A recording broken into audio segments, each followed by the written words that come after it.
Ayan, sa magandang buhay ka, RGB. Nandito tayo sa loob ng hotel dahil si Pedring po ay kasalukuyan pa rin pinapalitan ang kanyang mga injector doon sa dito sa Atlanta, Georgia. Atlanta, Peterbilt. At ito nga guys, dumating na nag-notification sa akin yung cellphone na yung in-order nating beer ay nandito na kasi sasamantalahin ko na rin ang pagkakataon na ito para ah, mag-enjoy. So eto guys, kausapin natin. Hi, Scaler. Oh, man. Oh, Yeah. Uber for see? nice car. Thank you, man. Thank you. At dito guys, kanyang iniskan ng aking driver's license. Pero alam ko na hindi ito po pwede sa mga scan na ganyan. Dalawang klase kasi po yan ang kailangan. Dapat ilagay niya doon sa passport picture, hindi sa driver's license. Kasi yung driver's license ng British Columbia, most likely Canadian driver license is hindi nila na-i-scan kahit sa mga truck stop na bilihan ng mga alcohol kung gusto mong uminom. Pero hindi naman tayo laging nagaganito. Kaya lang nating ginawa ito kasi sasamantalahin ko na rin yung 2 days ko dito sa hotel na pag-i-stay. So mahirap naman. Kaysa naman maggala ako, mapapagastos pa tayo lalo. Hindi ko rin mapipigilan yung sarili kung hindi na naman magdadampot pag nagpunta tayo sa mall, no?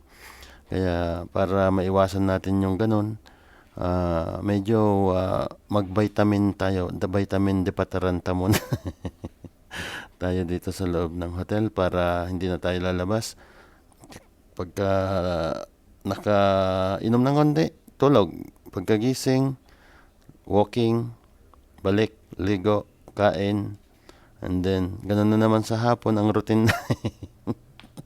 Ganun lang, iwasan natin pumunta sa mga hotel sa mga mall kasi mas malaki ang gastos doon. At eto guys, ini-scan pa rin niya hanggang ngayon. So later on sasabihin ko na sa kanya kung anong gagawin niya kasi mukhang hindi siya popular according sa aking pagre-review.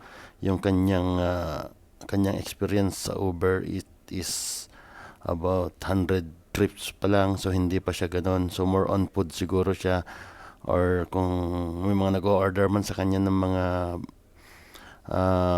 inumin, siguro dito sa US is naka-design kasi yung kanilang Uber deliver it or Uber Eat sa US. Ngayon tayo, hindi naman tayo citizen dito, kaya medyo nahihirapan siya. At antayin natin hanggang humingi siya ng tulong or magtanong siya.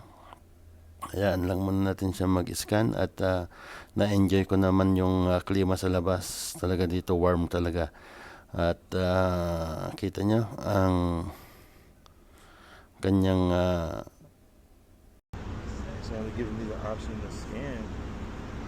ayan nga guys, sabi niya binigyan daw siya ng option na sa scan pero hindi niya trinatry yung isang option. So pinipilit niya pa rin doon sa driver's license ID, which is hindi naman talaga po pwede dahil hindi mai-scan yan.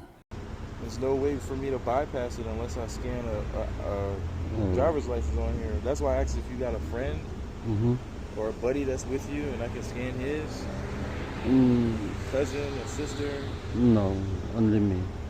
Ayan, hinayaan ko pa rin. Hindi pa rin siya, nagtanong lang siya kung may kasama ako at yun lang daw i-scan. Pero hindi niya alam na hindi naman din makukuha hindi namin makukuha yan kung magkaiba yung i-scan niyang ID. So, hindi pa siya ganun kabihasa pagdating sa ganyang pagde-deliver ng mga alcohol, no? Yung like beer, spirit, wine. So wala pa siya, hindi pa siya masyadong So sabi ko, ito, tinitingnan ko lang sa cellphone ko kasi may application din tayo niyan. Ito guys,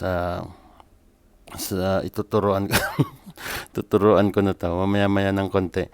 Hayaan lang muna natin, pag nagtanong siya, sige, turuan natin. Difficulty with Uber, I think. Yeah, thank you. You're welcome, bro. Safe trip. Thank you, man. Have a good one. Yeah. So finally guys, ayan, tinuruan ko na siya kung anong gagawin. Hindi siya naniniwala sa akin pero sabi ko, gawin mo ito. So yun yung paraan na umokay si Uber Eats para i-release sa kanya yung aking in-order.